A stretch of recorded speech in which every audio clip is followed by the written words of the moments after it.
ప్రియమైన సోదరులారా, ఈనాడు కామ్రేడ్ నాగర్ల బ్రహ్మయ్య అన్న మరణం వెనుక ఆయన చంపేసిన తర్వాత అనేకమైన నిందలు ఆరోపణలు పెడుతున్నారు. ఏంటంటే బ్రహ్మయ్య చాలా ఆస్తిపరుడయ్యాడు, చాలా ఈ రాష్ట్రంలో చాలా పెద్ద ఎత్తున ఎదుగుతున్నాడు, ప్రజలందరినీ ఆకట్టుకున్నాడు. భూపోరాటాల ద్వారా ప్రజల గుండెల్లో బ్రహ్మయ్య స్థిరంగా నిలిచిపోయాడు. కాబట్టి ఇంత ఆస్తి సంపాదించుకున్న బ్రహ్మయ్యని రేపటి రోజున ఇందాక మన కామ్రేడు 400 పేజీలు రాష్ట్ర కమిటీ తయారు చేసింది.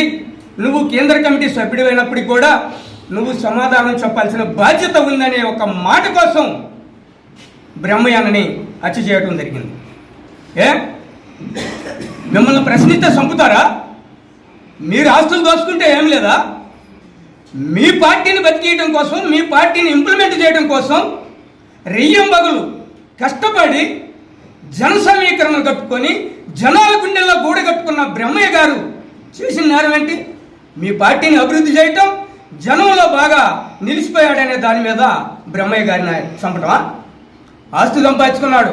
ఎస్, బ్రహ్మయ్య అన్న ఆస్తులు సంపాదించాడు. గురిజాల పట్టణంలో నందని వెంకట్రావు గారి కాలనీలో 70 లక్షల రూపాయలు పెట్టి ఒక ఆఫీస్ భవనం నిర్మాణం చేశాడు. ఎవరిది ఆఫీసు? బ్రహ్మయ్య సొంతంగా కట్టుకున్నాడా? పార్టీ పేరుతో ఉంది, ఆ పార్టీ ఆఫీస్ అంటారా? బ్రహ్మయ్య ఇల్లు అంటారా? అదేవిధంగా గుంటూరులో కూడా ఒక ఆఫీస్ కట్టారు. ఇవన్నీ యాడ్ నుంచి వచ్చినాయి ఆఫీసులు కట్టడానికి. పార్టీ డొనేషన్లు వసూలు చేసి ప్రజలు ప్రేమగా ఆఫీసులు కట్టుకుంటున్నామంటే 500, 1000 రూపాయలు, 300, 200 ఎవరు ఇష్టం వచ్చినంత వాళ్ళు ఇస్తే బ్రహ్మయ్యని ఆదర్శంగా తీసుకొని బ్రహ్మయ్యను అడిగాడనే ఒక ఆత్మీయతతోని ఇస్తే ఆఫీసులు కట్టాడు. అయినా ప్రశ్నించడానికి చంపడం అయితే కమ్యూనిస్టు పార్టీలలో ఎస్సీ, ఎస్టీ, బీసీ, ముస్లిం, మైనార్టీ వర్గాలని పెట్టుకోబాకండి. వాళ్ళ చేత పనులు చేయించుకోబాకండి. పనులు చేయించుకొని వాళ్ళు పెద్ద స్థాయికి ఎదిగిన తర్వాత ప్రశ్నిస్తే చంపటమే మీ ధ్యేయం అయితే మీరు కమ్యూనిస్ట్ పార్టీ నాయకులుగా జనంలోకి రాలేరు, మీరు పనులు చేయలేరు. కాబట్టి కామ్రేడు చంద్రన్ గారికి ఒకటే హెచ్చరిక చేస్తున్నా, మీ ఇష్టమైతే నేను ఎత్తుకోవటం, కష్టమైతే చంపేయటమే మీ బాధ్యత అయితే నువ్వు జనంలో తిరగకూడదు. నువ్వు ఒక నరరూప రాక్షసుడు కాబట్టి చంద్రన్ గారు, నువ్వు దుర్మార్గ పాలన, నీ యొక్క పార్టీని పక్కన పెట్టి నువ్వు ఇంటికాడ కూర్చో. నీ యొక్క ఆరోపణలు, నీ యొక్క ఫ్యాషనిస్ట్ని నీ ఇష్టం వచ్చినట్టు కొనసాగించుకో. కానీ దళితులు, ఎస్సీ, ఎస్టీలు వీళ్ళని చంపితే మనల్ని అడిగే వాళ్ళు లేరని చెప్పేసి మెదలుకుంటుంటే మాత్రం మీకు ఆటలు సాగనీయం. అంతేకాదు ఇంకా వామపక్ష పార్టీలు, విప్లవ కమ్యూనిస్ట్ పార్టీ నాయకులు ఉన్నారు. ఏమయ్యా, పార్టీని డెవలప్ చేయడమే ఎస్సీ, ఎస్టీలు చేసిన తప్ప?